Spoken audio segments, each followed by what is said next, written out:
स्वागत है दोस्तों रेडियो नारद 90.4 एफएम से। मैं हूं आपके साथ आरजे याशी और कार्यक्रम शुरू हो गया है सेहत सही लाभ कई। जी हाँ, एक ऐसा शो जिसमें आपको आपके स्वास्थ्य से जुड़ी महत्वपूर्ण जानकारी मिलती है। और आज के इस एपिसोड में हम आपके स्वास्थ्य से जुड़ी ही महत्वपूर्ण जानकारी देने जा रहे हैं। जी हाँ दोस्तों, कभी आपने एक ऐसी दवा के बारे में सुना है जिसका कोई साइड इफेक्ट नहीं होता, जिससे आपका स्ट्रेस कम होता है, आप तंदुरुस्त रहते हैं, आपके मन को शांति मिलती है और साथ ही आपका शरीर ऊर्जा से भर जाता है? वो दवा कहाँ मिलती है, कैसी होती है, क्या वो किसी प्रिस्क्रिप्शन के द्वारा मिलती है, क्या वो किसी मेडिकल स्टोर पर मिलती है? आज इस सब से हम पर्दा उठाने जा रहे हैं, क्योंकि मैं बात कर रही हूँ हमारी संस्कृति योग के बारे में, जिसकी महत्वपूर्ण जानकारी देने के लिए आज हमारे साथ मौजूद हैं मंगलायतन विश्वविद्यालय की योगा की लेक्चरर मिस भावना राज, जिनको करीब 5 साल का इस फील्ड का अनुभव है। मैं प्रोग्राम को शुरू करने से पहले उनका स्वागत करना चाहूंगी। मैम नमस्कार, आपका बहुत बहुत स्वागत है रेडियो नारद में। Thank you ma'am. मैम, सबसे पहले हम योग के बारे में जानना चाहेंगे कि आज की लाइफस्टाइल को देखते हुए योग कितना इम्पोर्टेंट है और योग क्यों करना चाहिए? आज के वातावरण में देखा जाए, जिस तरह की परिस्थितियां हम अपने आसपास देखते हैं, उन सब परिस्थितियों को देखते हुए योग अत्यंत महत्वपूर्ण है। आप बाहर दुनिया में देखें, जहाँ पर हमारा वर्क प्लेस है या हम किसी से मिलते हैं, उन सब परिस्थितियों को देखते हुए योग जरूरी है। और कुछ परिस्थितियां वो होती हैं जो हमारे मन में चल रही होती हैं, जी, जिसके बारे में हम लोगों से बात नहीं करते हैं, शायद जो दुनिया के सामने कभी आ भी नहीं पाता है।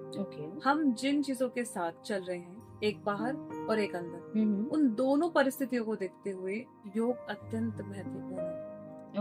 वहीं हम बात करें फिजिकल और मेंटल स्ट्रेस की, तो योगा का इन दोनों पर क्या असर पड़ता है, क्या इफेक्ट पड़ता है? फिजिकल हेल्थ और मेंटल हेल्थ दोनों इंटरकनेक्ट है। अगर आपकी मेंटल हेल्थ अच्छी होगी तो फिजिकल हेल्थ ऑटोमेटिक अच्छी हो सकती है, और आपकी अगर फिजिकल हेल्थ अच्छी है तो आपकी मेंटल हेल्थ भी कहीं ना कहीं उससे इफेक्ट होगी। जब हम योग करते हैं तो मोस्टली लोगों को समझ आता है योग का मतलब होता है आसन करना, कि आप कितने फिट हैं, आप कितने आसन कर सकते हैं, आपकी बॉडी कितनी फ्लेक्सिबल है जी।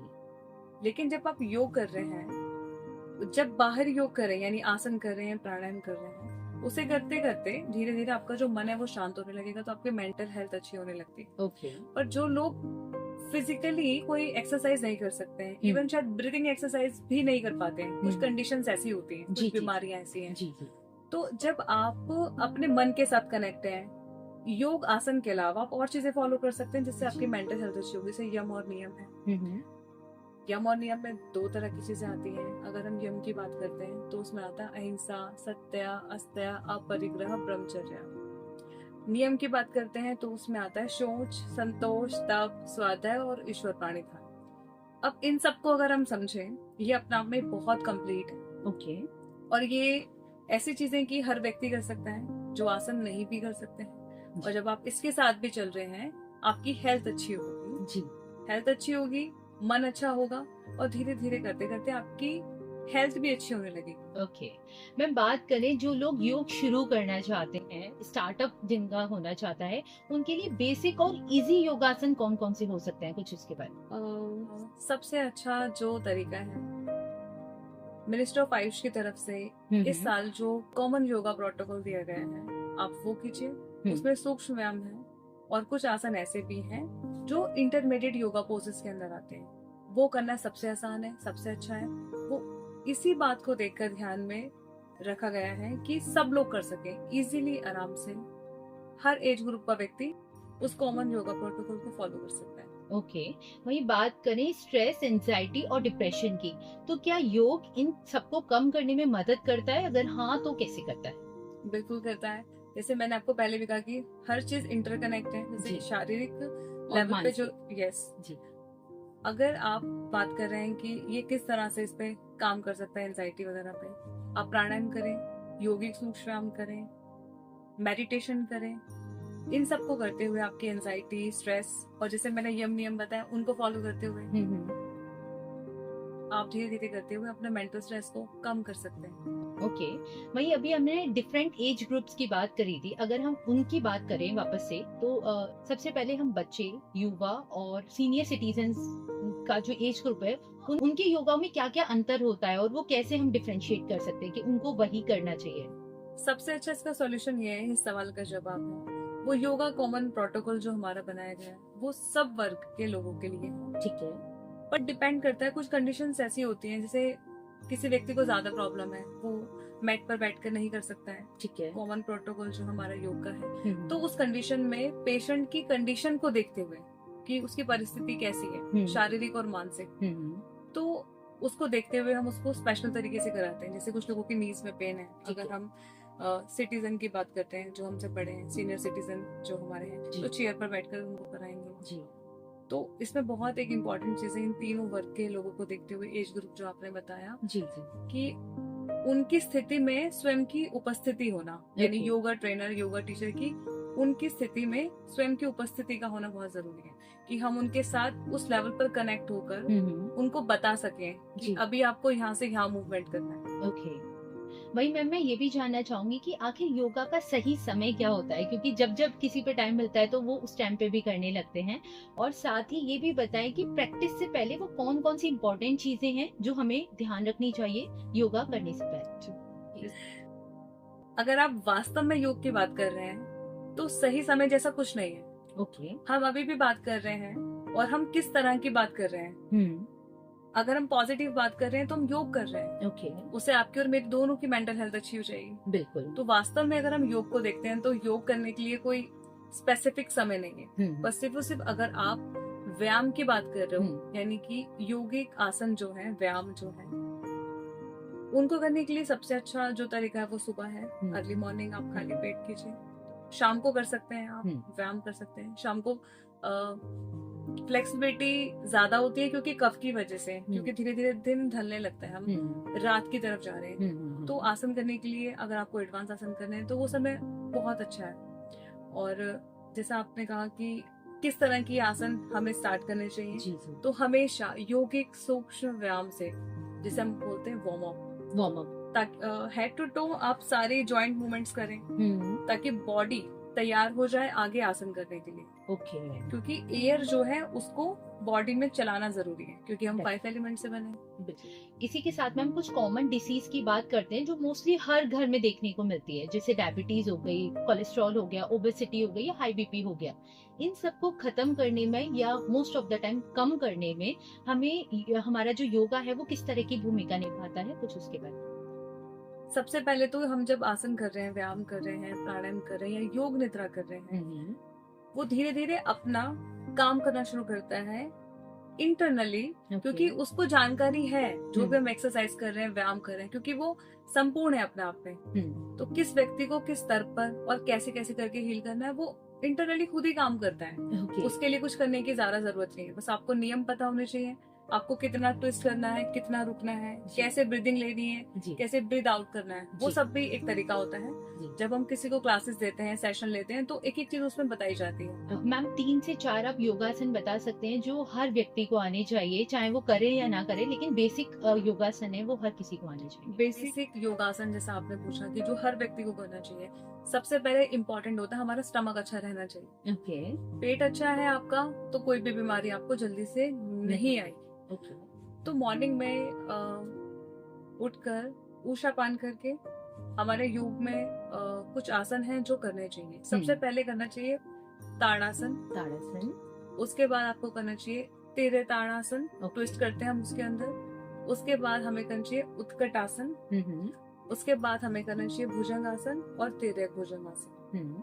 तो जब हम ये आसन करते हैं तो इसमें हम ट्विस्ट करते हैं यहाँ। तो ये दोनों साइड पे इफेक्ट पड़ता है, जिससे स्टमक क्लीन होने का काम शुरू कर देता है मॉर्निंग में। तो ये आसन ऐसे हैं जो सबको करना चाहिए मॉर्निंग में।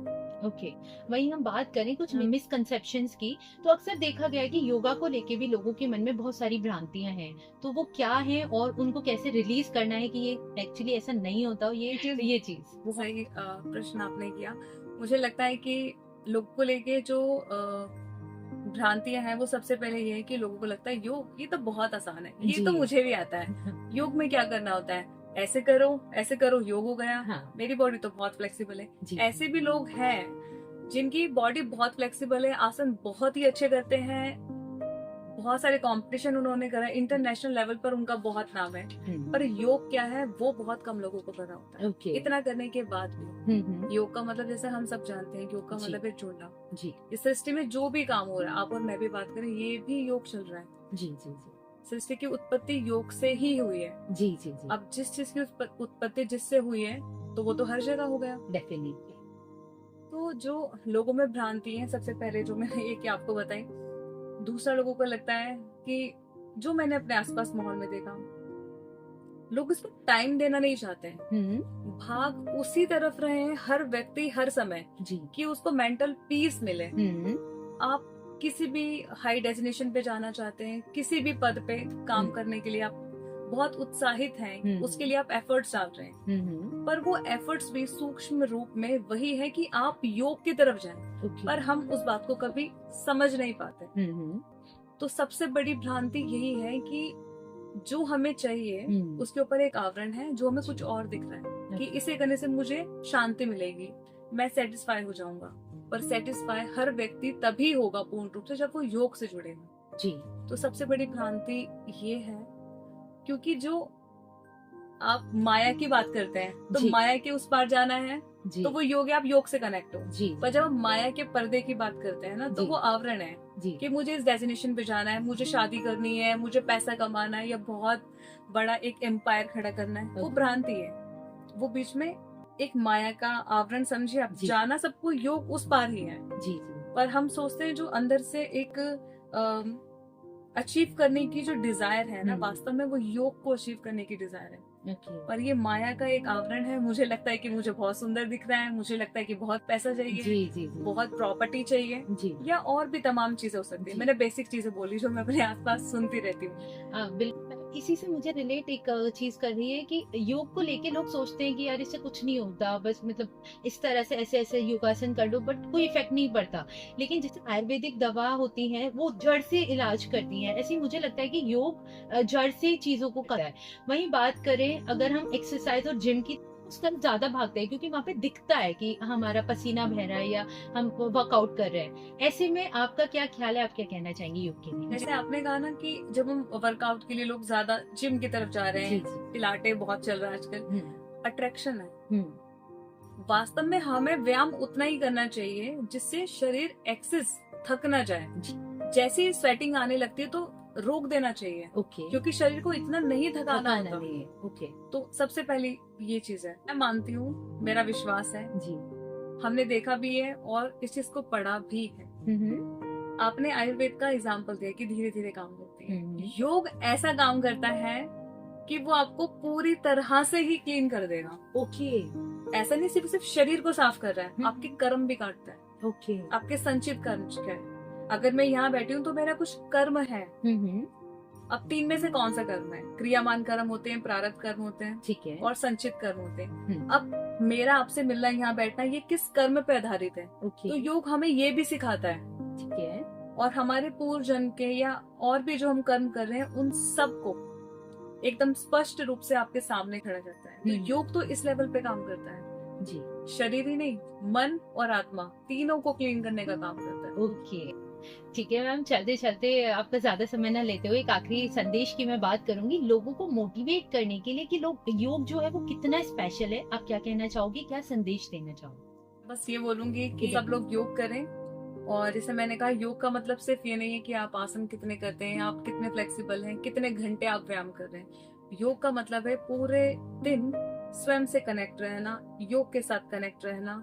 आप जो भी काम कर रहे हैं, जो भी कर्म कर रहे हैं, हम हर समय कर्म ही तो कर रहे हैं। आप कितनी स्पष्टता के साथ, ईमानदारी के साथ, विश्वास के साथ, मनसा, वाचा और कर्मणा, इन तीनों से किसी को क्षति ना पहुंचाते हुए आप जो भी कार्य कर रहे हैं वो सब योग है।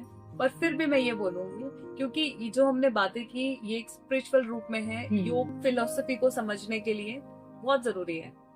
पर तब भी व्यायाम कीजिए, सुबह 30 मिनट्स एटलीस्ट जरूर योग कीजिए, प्राणायाम कीजिए। नहीं हो सकता है किसी कारण से तो 30 मिनट डेली योग निद्रा जरूर करें। डेफिनेटली, बहुत ही अच्छा संदेश दिया मैम। इसी के साथ दोस्तों मैं आपसे यही कहना चाहूंगी कि योग सिर्फ एक एक्सरसाइज नहीं, ये हमारी जीवन शैली है। जिसमें हमारा शारीरिक, मानसिक और भावनात्मक स्वास्थ्य मजबूत होता है। कहते हैं ना, योगा से ही होगा, तो वाकई में योगा से ही होगा। आप करके देखिए। इसी के साथ अब मैं लेती हूँ सेहत से ही लाभ कई के इस खास कार्यक्रम में आप सभी से विदा, और धन्यवाद करती हूँ मिस भावना राज मैम का, जिन्होंने हमारे को ढेर सारी जानकारी दी योग के बारे में और बताया कि योग कितना स्पेशल है हम लोग के लिए। मैम बहुत बहुत शुक्रिया। Thank you. इसी के साथ दोस्तों अब मैं लेती हूँ आपसे विदा। फिर मिलते हैं अगले खास कार्यक्रम में एक नए विषय के साथ। तब तक के लिए मुझे यानी आरजे याशी को दें इजाजत और बने रहें रेडियो नारद के साथ। रेडियो नारद 90.4 FM, जन जन की मंगलवाणी। Stay tuned.